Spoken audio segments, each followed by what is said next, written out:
Si me permites, vamos a comenzar con leyendo un poema. Y así en Nínive. Ay, soy un poeta y sobre mi tumba las doncellas esparcirán pétalos de rosa. Y mirto los hombres, antes de que la noche ponga término al día en su oscura espada. ¿Veis? No es un asunto mío, ni el tuyo impedirlo, pues la costumbre es antigua. Y aquí en Nínive he visto pasar a muchos cantores y ocupar su lugar en esos salones en penumbra donde nadie turbó su sueño o su canción. Y más de uno ha cantado sus canciones, con más habilidad, animado con más sutileza que yo, y más de uno ahora sobrepasa mi rizada belleza arruinada por su viento de flores. Sí, soy un poeta, y sobre mi tumba todo el mundo esparcirá pétalos de rosa antes de que la noche acabe con la luz, con su espada azul. No es que mi canción, rana, suene más alto o con tono más dulce que las otras, sino que yo aquí soy un poeta que bebe de la vida, como otros más pequeños beben vino. Tengo el honor de presentar al doctor Julio César Abad. Es doctor en filosofía en el área de estética y teoría de las artes y premio extraordinario de doctorado en filosofía y letras por la Universidad Autónoma de Madrid. Investigador independiente con un perfil polifacético, cuenta con más de un centenar de publicaciones muy diversas, habiendo además comisariado numerosas exposiciones con sus respectivos catálogos. Pueden localizarle en su espacio en la red y también en su canal en YouTube, juliocesarabad.wordpress.com. Hace 2 años participó en una conferencia sobre Yukio Mishima. El año pasado colaboró con una conferencia sobre Tolkien y Wagner, y este año tenemos la suerte de volver a contar con él para esta jornada dedicada a Edgar Pound. Además es miembro del jurado del certamen de poesía Altaforte, convocado en homenaje a Pound. Agradecemos su disposición y su análisis crítico. La poesía, tanto para el que la escribe como para el que la lee, siempre ha tenido un componente que se ha vinculado con la acción de resistir. Y así la poesía es una más de las muchas resistencias posibles. De este modo, su conferencia lleva el sugerente título Poética y Resistencia. Muchas gracias por su participación en esta jornada. Bueno, muchísimas gracias, Raúl, por esta tan honrosa presentación. Soy yo quien se siente honrado de participar por 3er año consecutivo en una de vuestras jornadas en las que demostráis trabajar con tanto de nuevo por la recuperación o por la reflexión sobre autores un poco en el ostracismo, ¿no? o bien sujetos a una suerte de manipulación, como el caso de la figura que se honró el año pasado aquí. Comparte, de hecho, Los Cantos, que es la obra poética que ocupará a Ezra Pound entre 1920 y pocos años antes de su partida, en 1972, comparte estos cantos junto con el The Ring des Nibelungen, El Anillo de los Nibelungos de Wagner, y The Lord of the Rings, El Señor de los Anillos de Tolkien, el hecho de ser verdaderamente obras colosales, la ópera sumum de sus respectivos creadores. El caso de Los Cantos, además, tiene la particularidad que podría ser considerado casi la ópera omnia, es decir, la obra toda de Pound, porque, como les decía, desde el año 1920, y salvo por sus aportaciones ensayísticas y sus traducciones, va a ocupar la integridad de la vida creativa del mayor poeta en lengua inglesa del siglo XX. Como saben ustedes, Pound nació en el estado de Idaho, en Estados Unidos, en 1885, pero pronto va a ser consciente de que es en Europa donde puede desarrollarse como hombre y como creador. En 1906 visita por vez primera España y lo hace animado por la vocación de realizar una investigación doctoral en torno a la figura de Lope de Vega.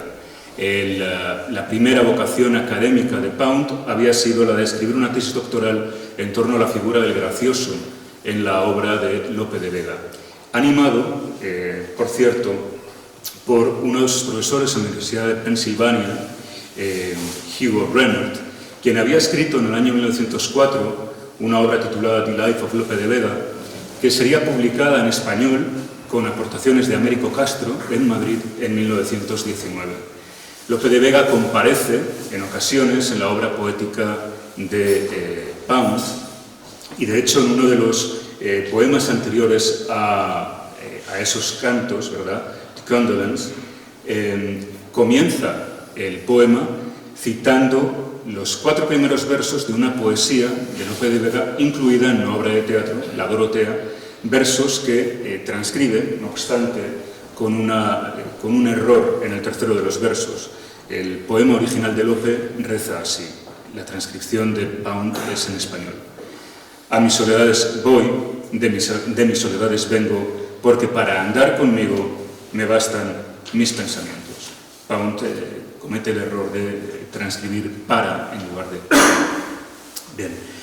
En 1908, 2 años después de este primer viaje a España, a los 23 años de edad se establece en Londres, y en julio de ese mismo año publica en Venecia, durante su primera estancia en la ciudad italiana en la que habrá de morir en 1932, también Wagner muere en Venecia, publica su primer libro de poemas, una edición autosufragada de 100 ejemplares con un título en italiano, el primario está en inglés, A lume spento, ¿no?, a una luz que se extingue.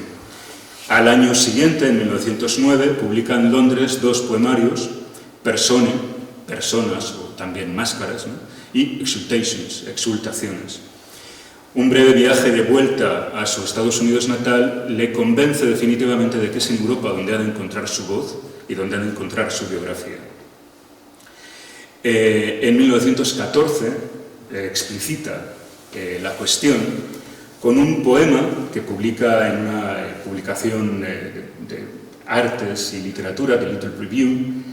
Ahí publica un breve artículo dedicado a los clásicos, pone The Classics Escape, es el título, y al término de ese breve artículo sitúa un poema, el que llama Cántico de Sole, el cántico del sol, el canto de las criaturas de San Francisco de Asís, ¿no?, en el que, a lo largo de sus 17 versos, reconstruye una y otra vez la misma idea que ofrece en los 3 primeros versos. The thought of what America would be like if the classics had a wide circulation troubles my sleep. Pensar a qué se parecería América si los clásicos tuvieran una amplia difusión me quita el sueño. En 1913, Pound conoce a Henri Gaudier, o Henri Gaudier-Presca, es un, por entonces, muy joven artista de origen francés. Añadirá el escultor a su apellido de Gaudier el de Presca por su amante, Sophie Presca, nunca llegaron a casarse. Sophie Presca era 20 años mayor que él, es decir, le doblaba la edad, nunca pudieron casarse. Y Sophie Presca morirá meses después de enterarse de que Henri Gaudier ha sido muerto en la Primera Guerra Mundial, muere en una institución mental. Bien, este escultor con el que trabará una amistad profunda va a estar presente a lo largo de su obra poética y en particular de sus cantos, ¿no? Asimismo, en el año 1913 conocerá al poeta irlandés William Butler Yeats y del que será secretario en la residencia del poeta irlandés al sur de Londres. En el año 1914 conocerá al novelista irlandés James Joyce y al poeta norteamericano T.S. Eliot, de cuya obra, de este último, de Eliot, se entusiasma tanto que consigue que sea publicada la primera obra de Eliot gracias a su apoyo, The Love Song of J. Alfred Prufrock, una poesía cuyos 3 primeros versos nos permiten ya comprender por qué cautivó tanto a Pound. Let us go there, you and I, when the evening is spread out against the sky like a patient ether ice upon a table. Marchemos pues tú y yo, cuando el atardecer se extiende hacia el cielo como un paciente anestesiado sobre la mesa.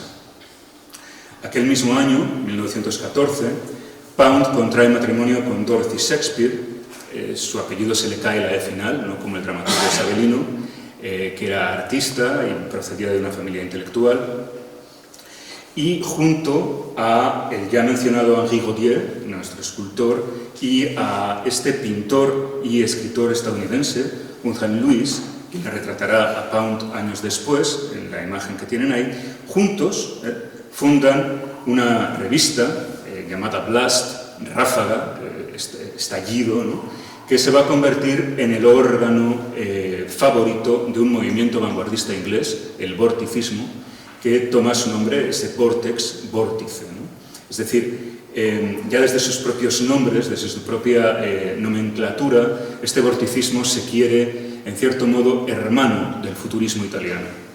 Y de hecho, en las páginas de esta publicación, de Blast, Pound va a llegar a escribir un total de 6 versos caracterizado por una poesía heterodoxa, bronca, en la que critica tanto a los criticastros, y habla en concreto de los de The Times, contra a los amaneramientos de los poetastros. Uno de estos poemas reza así, una sección de ellos, y es un poema que considero ejemplar en esta postura de resistencia de la que nos estamos ocupando en esta sesión. El pasaje pertenece a Salutation the Third, Salutación Tercera. Or perhaps I will die at 30. Perhaps you will have the pleasure of defiling my pauper's grave. I wish you joy. I proffer you all my assistance. It has been your habit for long to do away with good writers. You either drive them mad, or else you think in their suicides, or else you condone their drugs and talk of insanity and genius, but I will not go mad. I will not flatter you with an early death. Oh no, I will stick it out. Feel your hate wriggling about my feet as a pleasant tickle, to be observed with direction, through many move with suspicion, afraid to say that they hate you. O tal vez muera a los 30. Tal vez tendréis el placer de profanar mi humilde tumba. Espero que disfrutéis. Os ayudaré como pueda. Desde hace mucho tenéis la costumbre de acabar con los buenos escritores. O los volvéis locos o os sorprendéis ante sus suicidios. O sois condescendientes con sus drogas, hablando de locura y de genio. Pero yo no me volveré loco para satisfaceros. No os contentaré muriendo joven. Eso no, resistiré. Sentiré vuestro odio retorciéndose a mis pies como un cosquilleo agradable. Seremos objeto de miradas desdeñosas, aunque muchos se manejen con recelo, temerosos de decir que os odian. Por aquellas mismas fechas se produce un acontecimiento fundamental en el futuro creador de Pound, y es el hecho de que, a la muerte del sinólogo y japonólogo Ernest Francisco Fenollosa, este Fenollosa era hijo de un pianista malagueño, de Manuel Francisco Ciriaco Fenollosa, pues como les digo, a la muerte de este investigador sobre Oriente, la viuda no sabía qué hacer con los materiales inéditos, las investigaciones inéditas que tenía en su haber, y decide, después de conocer la personalidad creativa de Pound, entregárselos a él, para que fuera Pound el editor de estos materiales que un tanto crudos había dejado su esposo al morir. Fruto de este hallazgo, Pound va a publicar diferentes obras. Una de ellas es la edición de un total de 15 obras de teatro no, este género secular japonés, caracterizado por estar protagonizado en muchos casos por espectros de héroes caídos, ¿no? Y muchos de estos espectros van a comparecer en la obra poética de Pound, como por ejemplo los de Masaka o los de Genji. También, fruto de este envío, fruto de esta entrega de los materiales inéditos de Fenollosa, ya en el ámbito chino, está la edición de unos poemas traducidos al inglés por Fenollosa, de la lengua china, en particular obras de Li Bai, que antes conocíamos como Li Taipo, aunque muchas veces Pound transcribe el nombre en su acepción japonesa, Rihaku. Bien, este es el poemario Katai, que recibe su nombre de la denominación primitiva que tenía en Occidente China. Y de hecho, por ejemplo, en ruso, Kitai es el nombre de China en la actualidad. Bien, en el año 1916, Pound va a publicar, es decir, al año siguiente de la muerte de Henri Gautier, Pound va a publicar una obra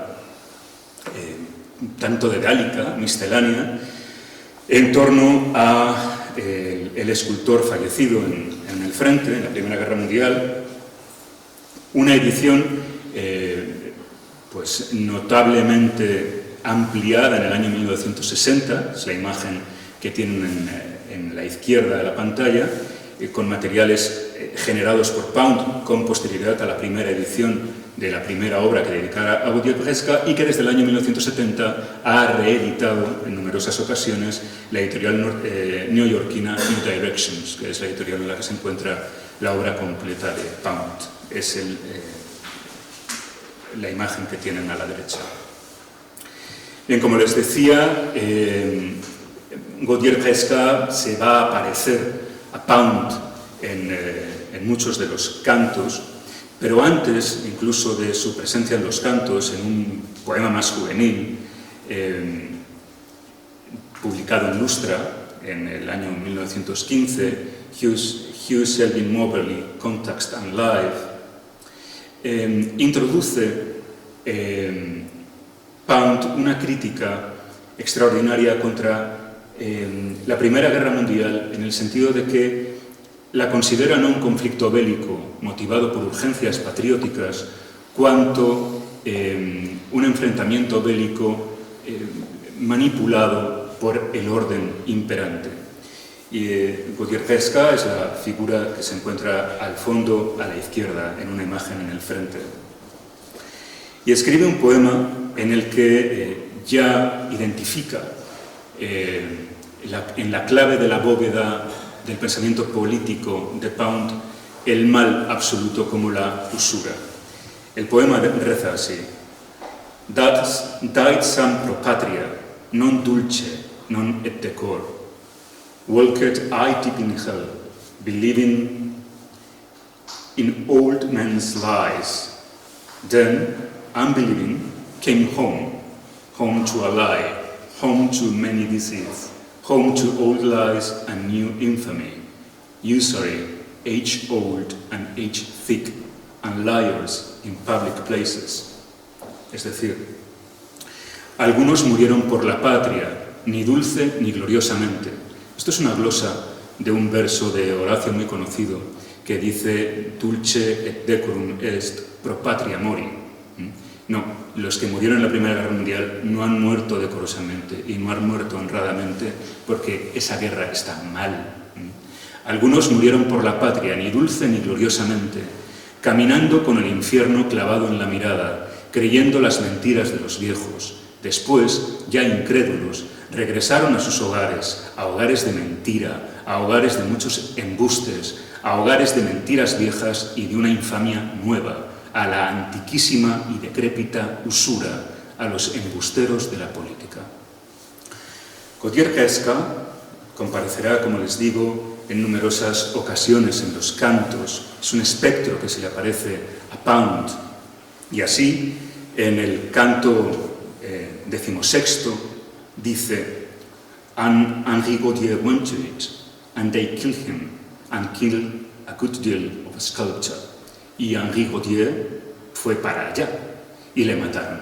Y mataron una buena cantidad de escultura. Lo que lamenta Pound aquí, con la prematura muerte de su amigo, es no tanto o no solo la pérdida de un ser humano, sino la promesa de la extraordinaria potencialidad que tenía Henri Gautier. Era saludado como una promesa absoluta de la escultura, y esa pronta muerte arrebató al mundo la posibilidad de encontrar obras maestras, ¿no? La producción de Henri Gautier, por cierto, no es muy extensa, y lo que ven en la imagen es a Gautier y a Pound unidos, porque en este trabajo Bresca está trabajando en un busto monolítico monumental de Pound. Le llamó el busto hierático. La obra fue concluida y Pound siempre vivió junto a ella. Es decir, que intentó siempre, cada vez que él se desplazaba, que la obra le acompañara. Lo hizo hasta sus últimos días. Bien, Pound deja Londres en el año 1920. Es cierto que sus últimas obras publicadas allí no habían sido bien acogidas, pero en Londres, habíamos recordado al comienzo, ya ha conocido a la flor innata de la inteligencia literaria vanguardista en lengua inglesa, a Yeats, a Eliot, a Joyce. Bueno, en el año 1920 Pound considera que Londres ya no es su lugar y decide marchar a París, como había hecho también James Joyce. Y es en París donde residirá hasta el año 1924, cuando establecerá su residencia en la Italia mussoliniana, ¿no? En el año 1922, estando en París, tiene lugar la publicación de esta obra de Eliot, que es la única que podría arrebatarle a Pound el hecho de ser, a los cantos de Pound, el hecho de ser la obra poética en lengua inglesa más importante de todo el siglo XX. Este poemario, mucho más breve, por supuesto, que los monumentales cantos, el de La tierra baldía, conoció, además, una profusa labor de edición por parte del propio Pound, y Eliot siempre le quedó agradecido por ello. De hecho, cuando Eliot publica finalmente, como les digo, en el año 1922, es decir, estamos conmemorando el centenario de la publicación de esta obra maestra de la literatura universal, la obra está dedicada al Miglior Fabro, que es un término utilizado por Dante en la Divina Comedia para alabar un poeta provenzal a otro. Eliot utiliza ese calificativo en lengua italiana, en el original dantiano, para hablar de Pound, y lo cierto es que Pound había utilizado en un poema anterior, Near Perigord, la misma expresión, aunque esta vez traducido al inglés. El descubrimiento, el manuscrito original con las anotaciones de Pound desapareció. Los acérrimos antipoundianos, una vez desaparecido este material, consideraron que siempre había sido muy exagerado Eliot con la labor de Pound, ¿no? El descubrimiento, muchos años después de este material, que había sido entregado por Eliot a un abogado norteamericano que falleció 2 años más tarde, como les digo, el redescubrimiento de este material, que fue publicado en 1971, es la imagen que tienen ahí en una edición facsimilar, demostró el calado, la profundidad, la envergadura de la labor editorial de Pound, la labor decisiva de Pound en el poemario, lo que tuvo que contribuir a callar muchas bocas de esos anti-poundianos.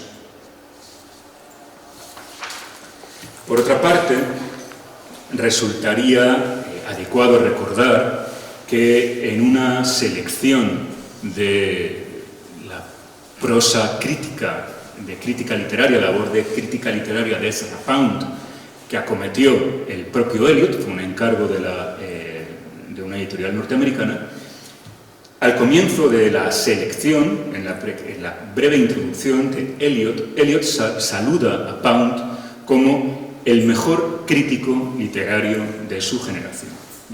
Bueno, aduce que primero, que lo que ha dicho Pound sobre los poetas y los escritores de los que se ha ocupado es algo que es permanentemente válido y útil, y luego llama la atención, ¿no? Aparte de que lo que ha sostenido Pound no hay manera de soslayarlo, ¿no? Es decir, en las críticas posteriores a las obras que ha estudiado Pound, la voz de Pound no se puede silenciar.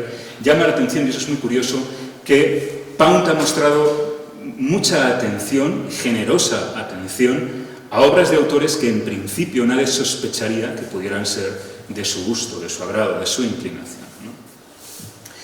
Eso engrandece enormemente a un crítico, ¿no? El de no estar siempre en la cuadrilla, sino el de salir de ese rizoma, ¿no? Bueno, como les decía, en el año 24 se establece en Italia, en la Italia mussoliniana, había ocurrido en el año, justamente en el centenario, se conmemora ahora, 2 años más tarde del triunfo de Mussolini, y se establece en Rapallo junto con su esposa, con Dorothy Shakespeare. Antes les había dicho que Dorothy Shakespeare era artista. Bueno, pues el arte de esta publicación temprana de Pound, ripostes. Ripostes es un término de la esgrima que también significa una respuesta rápida a una crítica. Pues ella era la responsable del arte de esta publicación. Bueno, al año siguiente les seguirá el matrimonio Olga Bruch, que es una violinista norteamericana, que sería la amante de Pound durante toda la vida, y a la que conoce en los ensayos de la primera ópera breve que compuso Pound. Pound compuso 2 óperas breves. La primera, Le Testament de Villon, basado en textos de un poeta tardomedieval francés, François Villon, y ahí es, en esos ensayos, cuando va a conocer a Olga, y tiene una segunda ópera breve que se llama Cavalcanti, que es una de las figuras fundamentales en la poética de Pound. Bueno, pues eso un poco como trasfondo un poco biográfico, ¿no? Al año siguiente de su llegada a Italia, es decir, en 1925, el mismo año que estrena en París esa ópera breve, Le Testament de François Villon, publica la primera parte. Los Cantos es una obra que se va publicando, vamos a decir que por entregas. Los Cantos es la labor de una vida, pero Pound no espera al final de tenerla concluida para publicarla, sino que va publicándola en los estadios que él considera que le satisfacen, ¿no? Bueno, la primera vez que el público ve una edición de Los Cantos tiene lugar en París en el año 1925 con un título llamado A Draft of 16 Cantos. Antes se me ha olvidado decirles que en esta publicación de Chicago, Poetry, Pound había publicado los 3 primeros cantos. Es decir, la primera vez que aparece la obra Cantos, lo ven arriba, el título Cantos aparece aquí. Estos cantos van a ser posteriormente expurgados de la obra ortodoxa de Pound. Lo que sí es cierto es que el tercero de estos primitivos cantos, de estos urcantos, el tercero de estos poemas va a constituirse en el núcleo del primero de los cantos ortodoxos, ¿vale? Es decir, que el tercero de los cantos primitivos se convierte en el primero de los cantos de verdad. Lo interesantísimo de esta publicación del año 25, y que es algo que comparte con las 2 siguientes entregas, A Draft of Cantos 17 to 27 y A Draft of 30 Cantos, es el hecho de llevar en su título el sustantivo draft. Draft significa borrador. Es decir, que de una manera muy explícita, Pound está confesando que lo que puede adquirir el lector, lo que puede consultar el lector, es una obra en proceso, no es una obra definitiva. Un work in progress, como utilizaría James Joyce las diferentes entregas de lo que finalmente sería la publicación en 1939 de la novela Finnegan's Wake. Pues los primeros materiales que Joyce iba publicando no tenían el título de Finnegan's Wake, sino que tenían el título de A Work in Progress, ¿no? Como saben, Joyce moriría 2 años más tarde de la publicación de esa novela, ¿no? Cuyo título solo se desveló cuando fue publicado. Bien, entonces ese carácter vivencial que tiene la obra, ese carácter procesual que tiene la obra, está manifiesto ya en el título de la primera de las entregas de los cantos ortodoxos, ¿no? La tercera de estas obras, la publicada en el año 1930, tiene una anécdota muy bien conocida por los poundianos, y es el hecho de que cuando en 1932 Pound se entrevista con Mussolini, Mussolini ve el libro y dice: "Ma questo è divertente", ¿no? Años más tarde, al año siguiente de la ejecución de Mussolini, el año 45, en el año 46, Pound escribe una carta a Duncan, a un autor inglés, y le dice que en ese encuentro él no aduló en modo alguno a Mussolini, como todo el mundo pensaba que haría, sino que lo único que se limitó a decir es que envidiaba a Mussolini por una única cosa, y es por los cachorros de león que Mussolini tenía. Aquí hay una fotografía tomada por un fotógrafo que se conserva en un archivo de Milán. Bueno, ese título draft, esa terminología de borrador, se cae en las ulteriores ediciones, ¿no? El enriquecimiento de esa obra en proceso, y la tienen en pantalla. Lo que es interesante es que los ítems cuarto y quinto llevan el nombre en español de Cantares, de lo cual nos vamos a ocupar luego más adelante. Es decir, que siempre ha utilizado la voz canto, italiano, como los cantos de la Divina Comedia. De repente utiliza el de Cantares, ¿no? Ya veremos por qué tiene su liga también. Bueno, muy brevemente, para hablar de la adhesión mussoliniana de Pound, porque es una cuestión de la que se va a ocupar el ponente de esta tarde, simplemente decirles que Pound abraza el fascismo italiano al considerar que puede satisfacer la necesidad de dar una solución a la Europa de entreguerras, a la situación calamitosa que la Primera Guerra Mundial había creado en toda Europa. Y eso es cuanto puede decirse, porque del carácter, o sea, de la posición de Pound como economista también va a haber una ponencia monográfica. Yo no puedo abundar en ello ahora. El hecho es que el hecho de que Pound fuera un ciudadano estadounidense le crea enormes problemas, por decir algo, cuando Estados Unidos entra en la Segunda Guerra Mundial. Es decir, hasta la entrada de Estados Unidos en la Segunda Guerra Mundial con el ataque a Pearl Harbor, la posición de Pound era una posición criticada, pero no era una posición peligrosa. En el momento en que su país entra en guerra y él está en el bando de los malos, la posición de Pound no es que sea peligrosa, es que amenaza la muerte, ¿no? Y de hecho, Pound es apresado por unos partisanos, entregado a las autoridades del mando norteamericano que se encontraban en Génova, si no estoy mal, y desde allí va a permanecer encerrado en Pisa, en unas condiciones absolutamente deplorables, ¿no? Donde logró componer una de las partes fundamentales de sus cantos, los cantos pisanos. Pound es finalmente entregado a las autoridades norteamericanas en Washington, a donde es desplazado por vía aérea, naturalmente, y allí, cuando va a ser sometido a juicio, acusado de alta traición y por tanto condenado a muerte, que es un delito de alta traición, estar en el mando de los enemigos de la patria, Pound es considerado como jurídicamente responsable, es decir, no es una persona susceptible de ser juzgada por las condiciones absolutamente calamitosas, tanto física como tal vez mentales, en las que llegó a Estados Unidos, y lo que hacen es recluirle en una institución psiquiátrica durante 13 años, al término de los cuales Pound regresa a Italia para morir allí.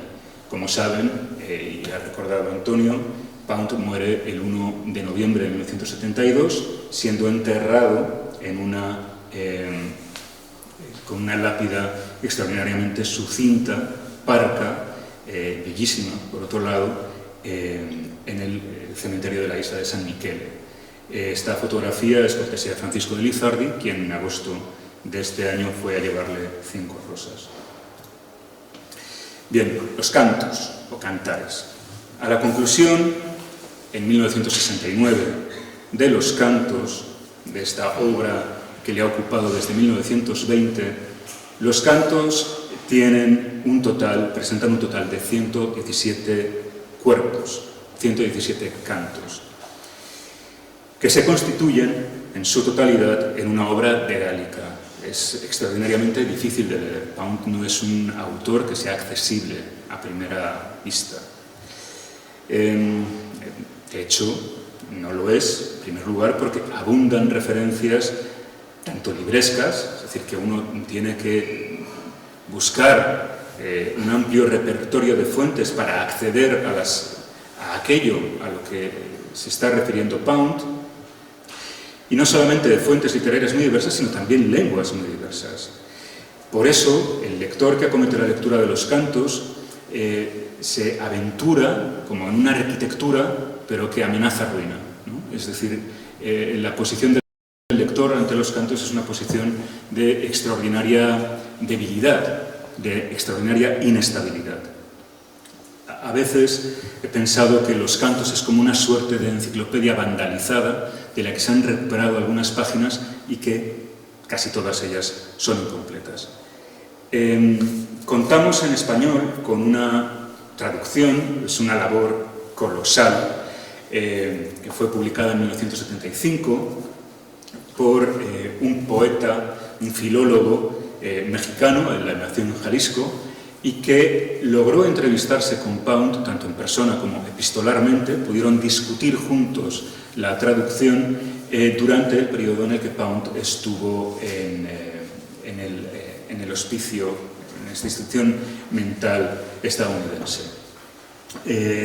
Esta obra fue publicada en un único volumen, en el año, como les digo, 1975. Tiene una particularidad, y es que carece de los 2 poemas que Pound escribió originalmente en lengua italiana, no están presentes aquí, pero vienen acompañados de un anecdotario escrito por el propio traductor, José Vázquez Amaral, en el que nos cuenta cosas muy interesantes. De hecho, cuando les decía lo de la terminología de los cantares, transcribe Vázquez Amaral, en ese anecdotario con el que abre el volumen, transcribe esta conversación.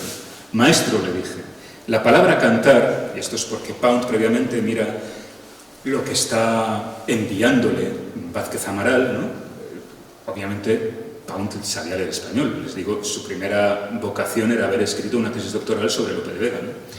Entonces Pound discute con él y le dice que él prefiere el término de cantar. Y entonces, claro, Vázquez Amaral le dice, pero maestro, la palabra cantar pertenece casi a la prehistoria del idioma.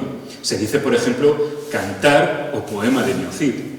Pues de eso mismo se trata. Sus cantos, entonces, son a la manera de los chansons de jazz, como la de Roldán, el cantar de Roldán, y dice, sí, exactamente. Sí, se trata de los cantares de la tribu. ¿De cuál tribu, maestro? De la tribu de la raza humana, Amaral. Por tanto, los cantos es la enciclopedia de la tribu, una enciclopedia en la que existe una preclara crítica al devenir moderno que tiene un nombre en Pound, Usura. Los cantares o los cantos, yo voy a utilizar la palabra cantos porque intento utilizar cantares, pero no me sale, pero son cantares, lo diré cuando pueda. Los cantos o los cantares son, a veces, también se nos parece, si es una enciclopedia vandalizada, también se nos presentan como una bajada a los infiernos. Volveremos sobre ello. Simplemente para advertirles que el esfuerzo editorial publicado en México en 1975, que fue distinguido con un premio literario ese mismo año, cuenta con una reedición española accesible. De hecho, la editorial que compró la traducción acometió la labor de irlo publicando serialmente. En el año 2012, los 3 volúmenes de la colección de los cantares completos de la editorial Cátedra han sido reeditados. Este año Pound, por llamarlo de alguna manera, los 3 tomos han sido reeditados, siendo la 7ª, 6ª y 4ª ocasión en la que han tenido lugar las reediciones del primero, el segundo y el tercero de estos volúmenes. Lo cierto es que la traducción respeta la de los libros están aquí. He traído los libros para que luego quien quiera pueda consultarlos. Los libros de Cátedra pretendían publicar la integridad de los cantares de Ezra Pound, incluyendo los 2 italianos. Efectivamente lo están, los 2 publicados en lengua italiana que no fueron publicadas por Joaquín Mortiz en la traducción de Vázquez Amaral.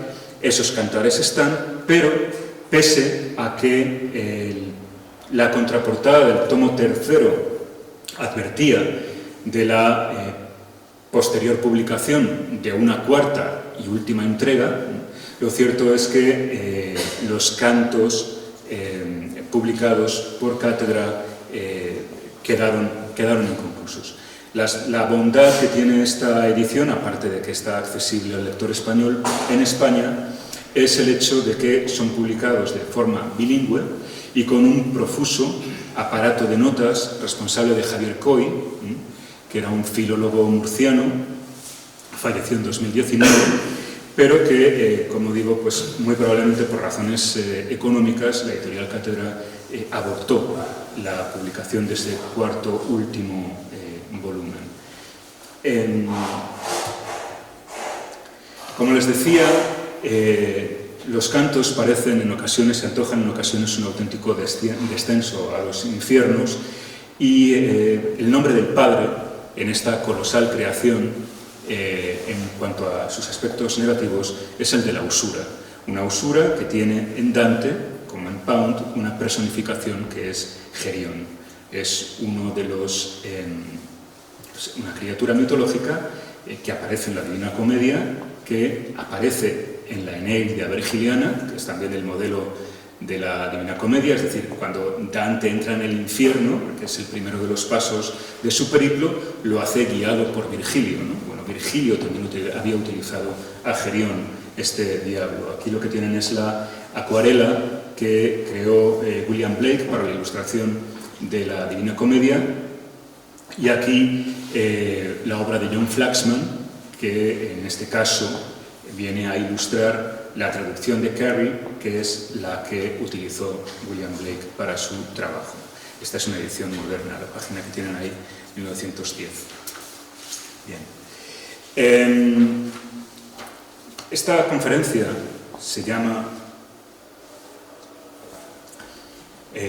Poética y Resistencia y tiene el subtítulo de Nec espe nec metu. Pound cierra el canto 3º con el moto Nec espe nec metu, que puede ser traducido como ni esperanza ni temor.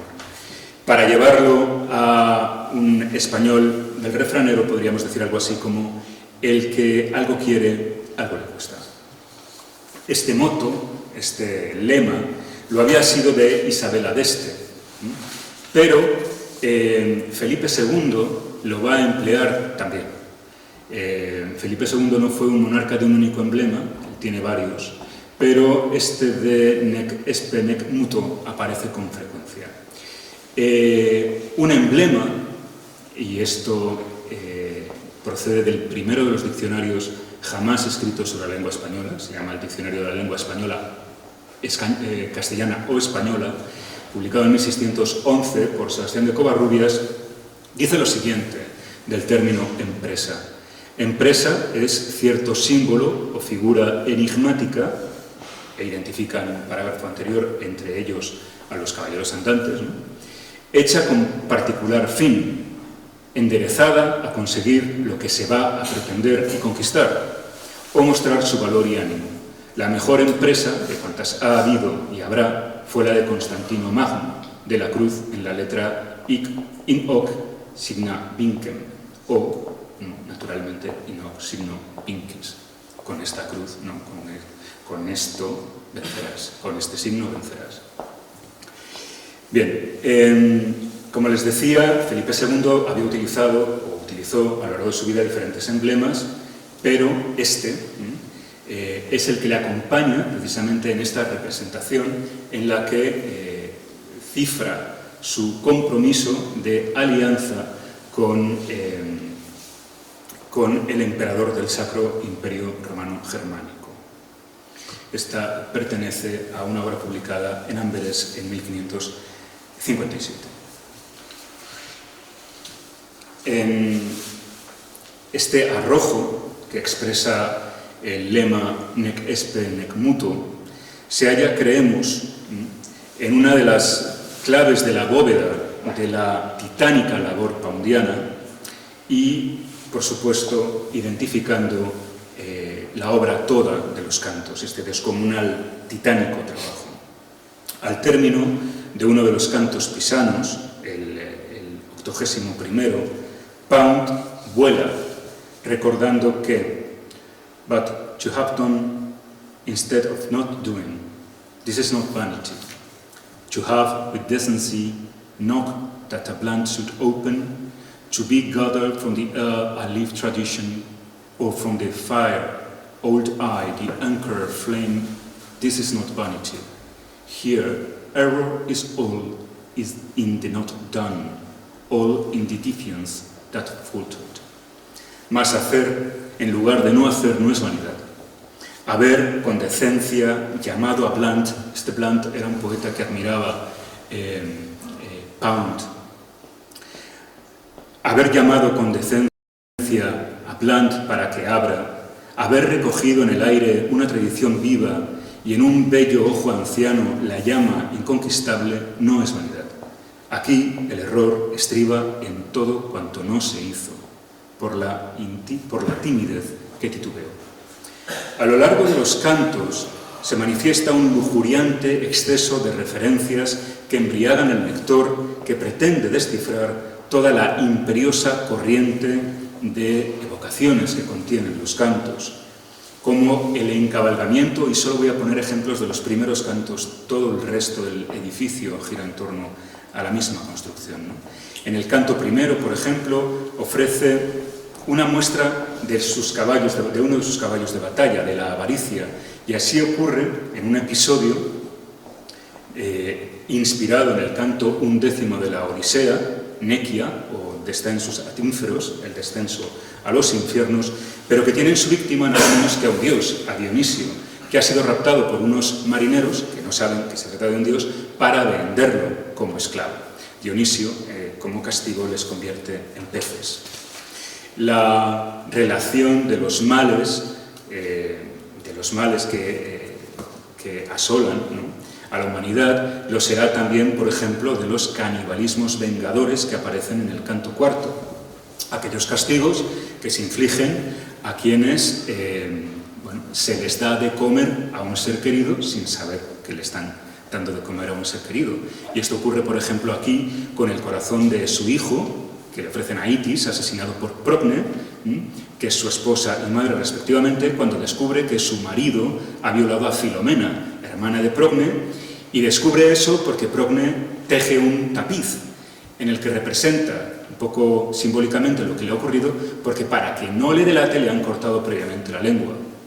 Otra de las experiencias antropófagas tienen lugar o tienen como protagonistas a Guillaume de Cabestan, cuyo corazón es servido a su amante, a su marido, a Raymond de Roussillon, tras de lo cual la mujer se arroja por una ventana, a la que siguen los recuerdos de hombres que, por ver lo que no debían haber visto, como le ocurre a Acteón al ver a Artemisa desnuda, o por haberse disfrazado de animal para entrevistarse con su amante, como le ocurre a un trovador de Tolosa que se llama Vidal, fueron devorados por bestias. Un poema que concita leyendas y otros poemas, asimismo también de Japón, como digo, que esta orgía de referencias, ¿no? Pues que proceden de tiempos y espacios tan distintos, pues tiene lugar en ese poema. En el canto quinto, por ejemplo, Pound se dedica a glosar las muertes violentas conocidas por la familia de los Borgia y de los Medici. Así es como funcionan los cantos, es un torrente ingobernable de referencias. Un poema que además, pues bueno, concluye con una visión mariana, de la que, con esta visión, con esta pintura. Los sucintos ejemplos que hemos limitado a los primeros casos, a los primeros cantos, nos convencen de que los cantos se constituyen en un dédalo ecuménico, en un dédalo universal, un laberinto universal de referencias literarias, pero sorprende asimismo la presencia de largos pasajes en los que Pound cita textualmente pasajes de muy diferentes fuentes. Ya en el tercero de los cantos cita un pasaje del Cantar de Miocid, lo hace de una manera desordenada, incluso con sus interpolaciones, recupera los versos del primer Cantar del Miocid, 12, 37 a 40, 24 y 4 a 5, cuando presenta a el Cid condenado al exilio en Burgos. Burgos, que es una ciudad que conoce Pound, ¿no? Va a volver a aparecer mucho más tarde en los cantos para identificar que dos experiencias musicales absolutamente sublimes ha tenido en su vida y una precisamente tuvo lugar en Burgos, la otra fue en Cortona. Dentro de los cantos de este corpus tan gigantesco hay bloques temáticos, ¿no? Existen algunos bloques temáticos. El fin que persigue esta colosal creación es la de establecer un friso de la historia de la tribu humana, pero la historia ha de ser siempre manejada de una manera crítica. Esta es la lección más fascinante, desde mi punto de vista, que cabe encontrar de este titánico esfuerzo poundiano. La historia ha de interrogar a cada generación, ha de interrogarnos a cada uno de nosotros. Nunca esta lección podría parecernos más radical que en el mundo nuestro del desmantelamiento, cuando asistimos a la destrucción de la tradición humanista, ¿no? Y con ella a la capacidad crítica de los ciudadanos, que se convierten poco más o menos que en individuos atomizados, hedonistas y arrogantes. Pero esta lección la hemos aprendido antes, la hemos aprendido con el mayor de los escritores, con Cervantes, un autor, por cierto, casi del todo ausente en los cantos, salvo porque identifica al Quijote como el epítome del idealismo en uno de los cantos, ¿no? Sabemos, por el capítulo 9 de la primera parte del Quijote, que la verdad cuya madre es la historia. Una historia con mayúscula, esa mayúscula no presenta Cervantes, ¿no? Que no es sino la historia con minúscula, que no es siempre la historia con minúscula, que es esa historia con minúscula, nos referimos a la que está tergiversada por los hombres y que contribuye a justificar sus privilegios y sus arbitrariedades. El primer gran bloque temático de los cantos se produce en un total de 4, entre los números 8 y 11, que están dedicados a una figura tradicionalmente denostada y que es rescatada por Pound, como es Segismundo Malatesta. Por el motivo de la corrección de la historia, y esta corrección de los nombres es el lema de Confucio que va también a trabajar con de nuevo Pound. No vamos a hablar del Pound confuciano ahora, es imposible abordarlo todo, ¿verdad? Pero con esa corrección de la historia tiene lugar ya en estos 4 cantos dedicados a un hombre vilipendiado por la historia. Queremos recordar que el primer verso de las 2 epopeyas homéricas, en ambos casos, Homero solicita el apoyo, el auxilio de la musa para que el saber que va a transmitir sea el saber cierto, un saber que es suprahumano. Por eso ha de invocar a la musa. Virgilio, que lo toma como modelo, lo hace asimismo al comienzo de la Eneida, también con la advocación a la musa en el primero de los versos de la Eneida. Dime, oh musa, las causas. ¿Qué decreto de su divina voluntad violado tanto dolió a la reina de los dioses que a un hombre insigne en la piedad forzase a afrontar tantos riesgos, tantas pruebas? ¿Cómo tal ira en celestiales pechos?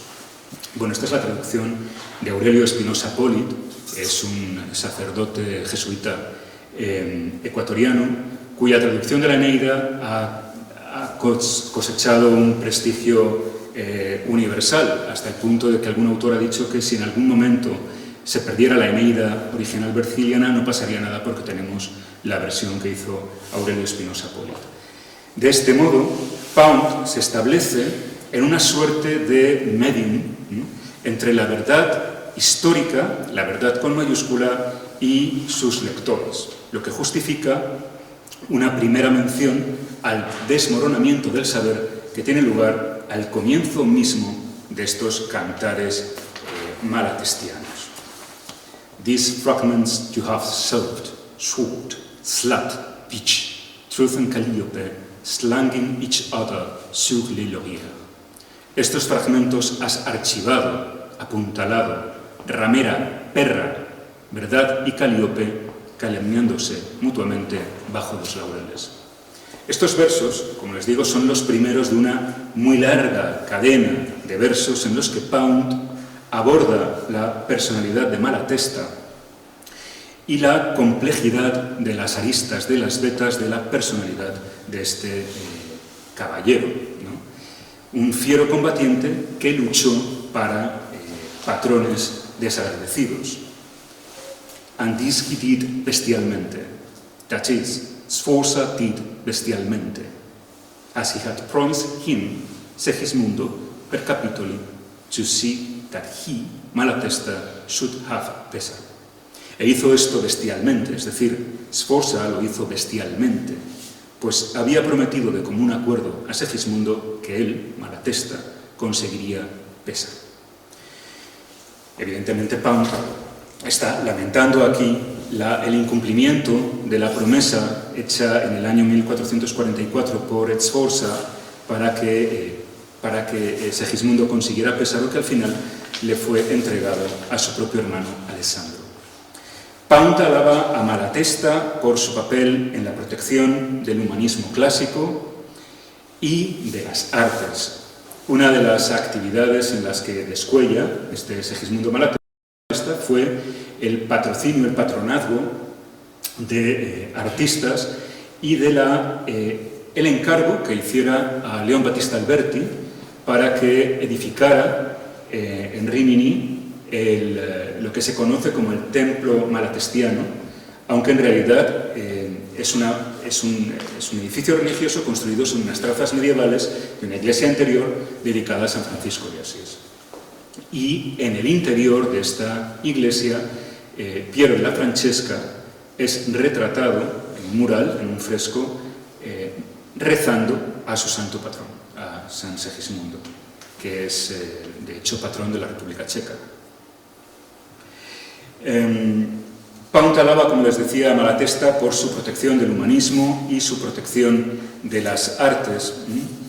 Y Pound verá en Malatesta, a pesar de la mala crítica, el mal nombre que tiene entre los investigadores anteriores, ¿no?, por considerarle un modelo heroico, un modelo de heroicidad, y por eso en alguno de sus cantos bautiza a Malatesta con elogios extraídos de fuentes clásicas. Así, por ejemplo, le llama Poliocretes y Polumetis, lo que significa respectivamente conquistador de ciudades y hombre de muchos caminos, o hombre de muchos recursos, en el sentido de hombre de muchas artes, que son calificativos que les habían dado antiguamente a Demetrio I, conquistador de Babilonia, y a Odiseo, Ulises, en el héroe, en el canto homérico, ¿no? La poética resistencia de Ezra Pound. En Lustra, un poemario anterior a los cantos, ofrece Pound una suerte de manifiesto de su acción poética. La poesía no existe si no se manifiesta en el mundo para transformarlo. La poesía es rebelde, incómoda. Este manifiesto es un breve poema de 5 versos, titulado con un imperativo en latín, ite, id, marchad. Go, my sons, seek your praise from the young and from the intolerant. Move among the lovers of perfection alone. Seek ever to stand in the hearts of a clean light and take your wounds from it gladly. Marchad, canciones mías, buscad el encomio de los jóvenes y de los intolerantes. Moveos entre los amantes de la perfección solamente. Perseguid, alzaros a la dura luz sofoclea y aceptad alegremente vuestras heridas. Finalmente, existe otro poema que constituye in toto una dirección de Pound a sus canciones, el titulado Salvationist. Antes de eso, en el mismo lustra, en ese mismo poemario, también se dirige a las canciones como solicitando que sean escandalosas, ¿no?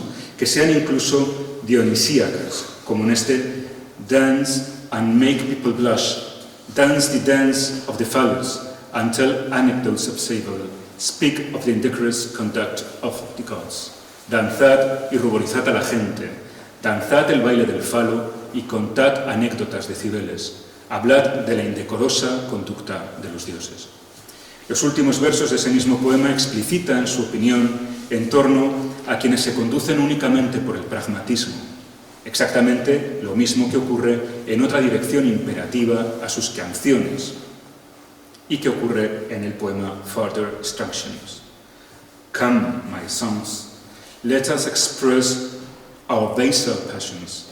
Let us express our envy of the man with a steady job and no worry about the future. I fear you will come to a bad end.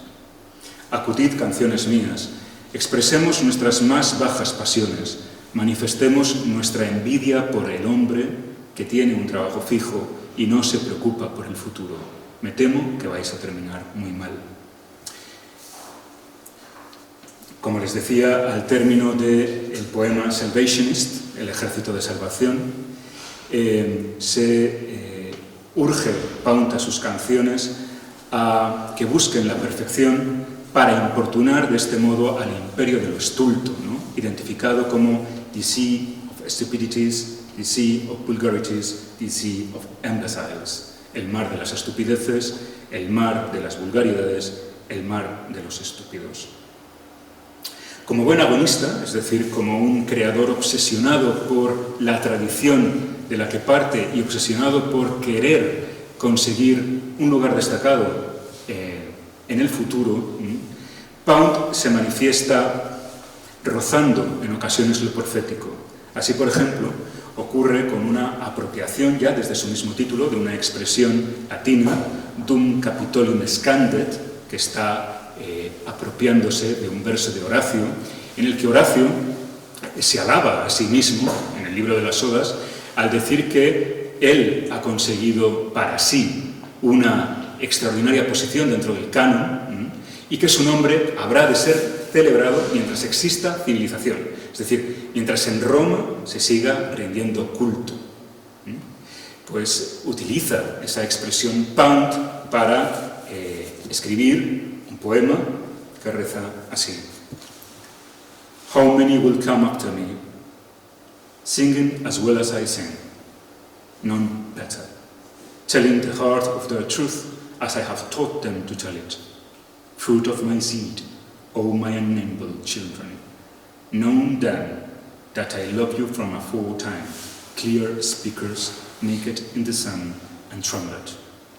¿Cuántos llegarán después de mí? Cantando también como yo canto, mas ninguno mejor, contando el alma de su verdad, como les he enseñado a hacer. Fruto de mi semilla, oh hijos míos innombrables, sabed que os he amado desde antaño, oradores transparentes, desnudos bajo el sol, desencadenados. En la obra erudita de Pound, y en particular en sus cantos, asistimos a un encuentro espectral con centenares de hombres y de mujeres del pasado. En cierto modo, Pound obra como Dante, pero, salvo en una ocasión en la que va a tener como guía a Plotino, el creador neoplatónico de las Eneadas, Pound no quiere ir de la mano de otro creador, no es Dante apoyándose en Virgilio. Pound, las más de las veces, quiere ser Cicerone de sí mismo. Asimismo, los tiempos se solapan, los escenarios se simultanean en una embriagadora, lisérgica experiencia poética. En el considerado por Pound como su primer canto, más tarde expurgado de la obra definitiva, ese primer urcanto, el que ya desaparece después, el poeta parece confesarlo abiertamente. Ghosts move about me, patched with histories. Los espectros se agitan en torno, emparchados con historias. Pero lo que ven en el tercero, la parte final, es la recuperación de ese verso del primer poema, del primer canto expurgado, ¿no?, que aparece, ese mismo verso aparece, con un cambio de puntuación, en el canto 74. Los cantos, en efecto, se constituyen en una obra de labor, de tejidos, ¿no?, de retazos de tejidos diversos, de procedencias temporales y geográficas muy distantes y muy distintas. En ocasiones recurre, pues, al alfabeto griego, a los sinogramas, es decir, los caracteres chinos.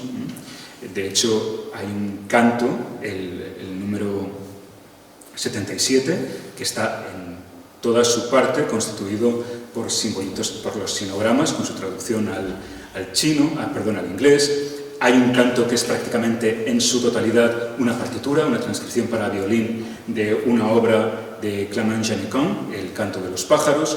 Recurre a términos en español, provenzal, francés, italiano, alemán, e incluso recurre a jeroglíficos, a signos de puntuación, a signos matemáticos. Es decir, es un absoluto catálogo visual y lingüístico babélico contra el que uno se tiene que enfrentar cuando procede a la lectura de los cantos. Existe también en los cantos del presidio pisano una característica nobleza que le hace huir de lo lastimero, de lo superficialmente quejoso. Son la obra de madurez de un creador que acierta a buscar la placidez aún en los momentos de mayor desconsuelo. También Pound se siente anciano, como ocurre en una mención a un poeta griego, Anacreonte, al que recuerda con una breve alocución en alemán. Mir sagen die Damen, du bist reist, Anacreon. Me dicen las damas, eres viejo, Anacreonte. En realidad, aquí no hay ninguna cita de Anacreonte en alemán, sino una, digamos que síntesis que hace en el encierro pisano, cuando apenas dispone de materiales literarios que manejar, ¿no?, pero que, bueno, pues nos ha parecido que el origen se encuentra, ¿no?, en el poema número 7 de la ordenación, según la traducción que hizo el poeta romántico Mörike, ¿no?, y que, bueno, pues aquí les presento en una edición moderna ilustrada. Anacreonte se queja porque, a pesar de su vigor sexual, pues su apariencia es anciana, ¿no?, y por eso es rechazado por la mujer a la que desea, ¿no? El universo de Pound es las más de las veces profano. No obstante, en el penúltimo de esos cantos pisanos, invoca desde su cautiverio, observando a una avispa, la llama hermana avispa, Brother Wasp, como habría hecho San Francisco de Asís, ¿no?, o también en uno de sus cantos pisanos evoca a Cristo Re Dio Sole, es decir, a Cristo como Dios, como luz, como sol. Entre los pisanos hay uno particularmente interesante de esa madurez de la que le hablo, en el canto 81, y que yo me atrevo a subtitular tanto español. Muchos traductores y estudiosos de Pound han llamado a los cantos con subtítulos propios. Yo a este canto le llamo español por la presencia del español que tiene en él, tanto en recuerdos biográficos como de la situación del país, ¿no?, de España en el momento, ¿no? Y en este poema, que a mí me parece estremecedor, ¿no?, Pound nos invita a que conservemos la herencia, a velar por la tradición desde el amor, porque amar bien es el garante de la humanidad misma. El poema dice así: What to love's well remains, the rest destroys. What to lost well shall not be reft from thee. What to love's well is thy true heritage. Whose world, or mine, or theirs, or is it of none? First came the sin, then does the people. Elysium thought it were in the halls of hell. What to love's well shall not be reft from thee. The ants a centaur in his dragon world. Pull down thy vanity.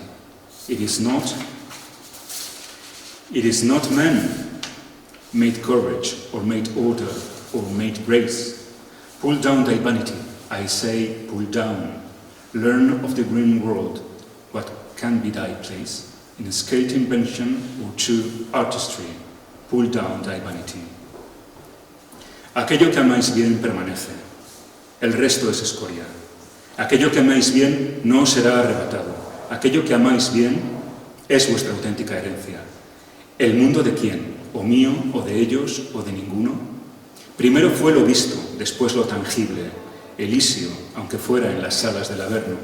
Aquello que amáis bien es vuestra auténtica herencia.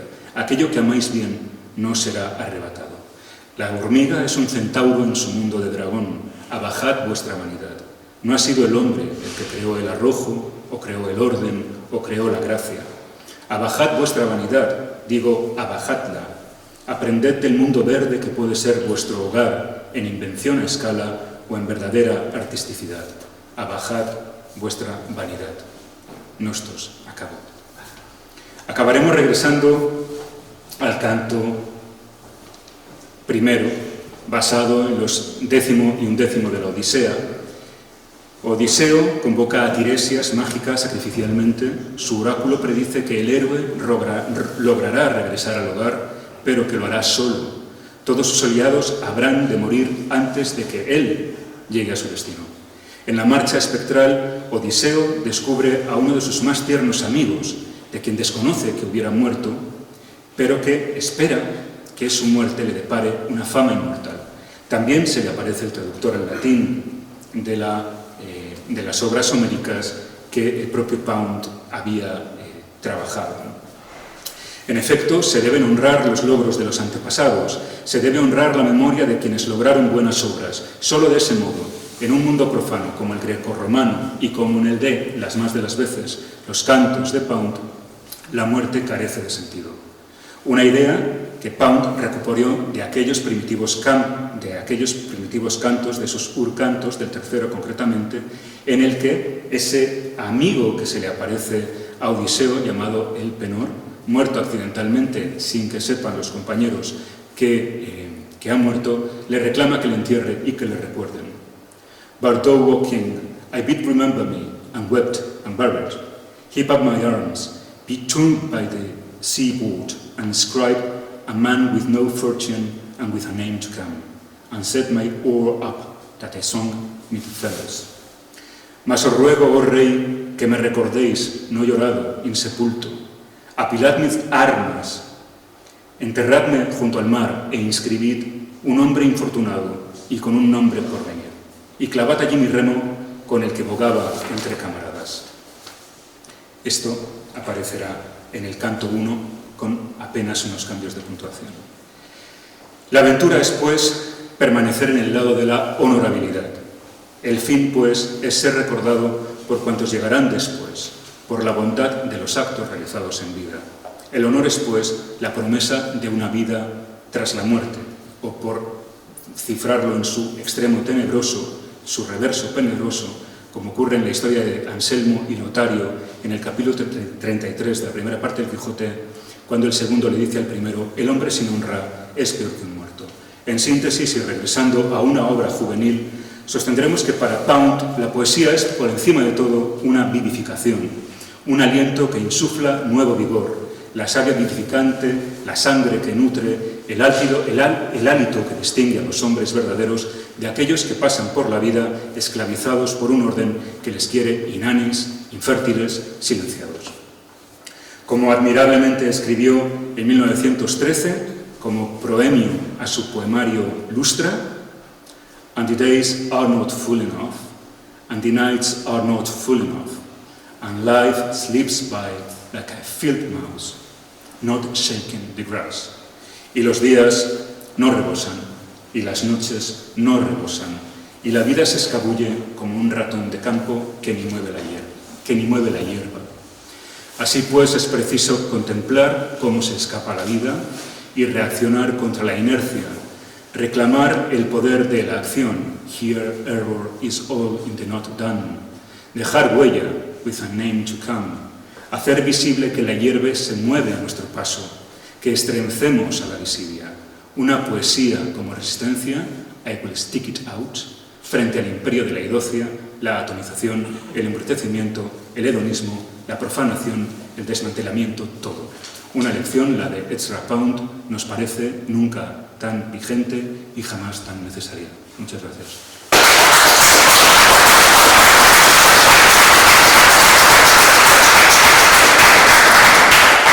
Muchas gracias, Julio César, como siempre, por tus palabras, por tu profundidad del tema. Vamos con cierto retraso, tenemos ya el siguiente ponente, pero me parece justo que haya por lo menos una pregunta, si hay alguien del público que quiera formular alguna cuestión. Es como las clases, miraba la sociedad del techo. Sí, por favor. Yo, en primer lugar, sí que le felicito por la erudición que ha evidenciado y, sobre todo, la manera de análisis literario basado en la intertextualidad, que creo que es la complejidad que encierra el poeta. Pero podría haberse hecho referencia también a que yo no le veo como un poeta tan oculto. Digamos que la población española no lee en general, y mucho menos lee poesía.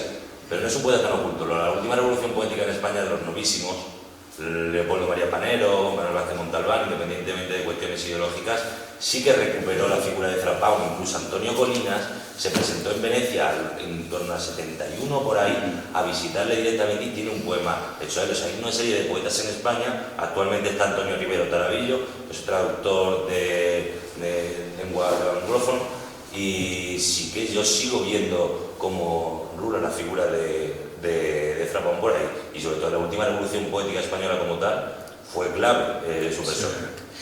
Vale. Digamos que los espejismos de Pound, ¿no?, que es esa extraordinaria erudición, la mezcla de idiomas, el mezclar textos que directamente muchas veces son citas, ¿no? Hablábamos del Miocid, uno de los versos lo transcribe en lengua original, pero es que hay transcripciones completas hasta de cartas a lo largo de los cantos. Es decir, todos esos aspectos son fácilmente imitables, para mí. Es decir, creo que cualquier poeta o poetastro puede imitar la superficie de Pound, es decir, esos elementos externos. Ahora, que eso tenga una significación, eso es lo verdaderamente complejo. Por eso puede haber mucho poundianismo, igual que hay mucho criticastro y poetastro.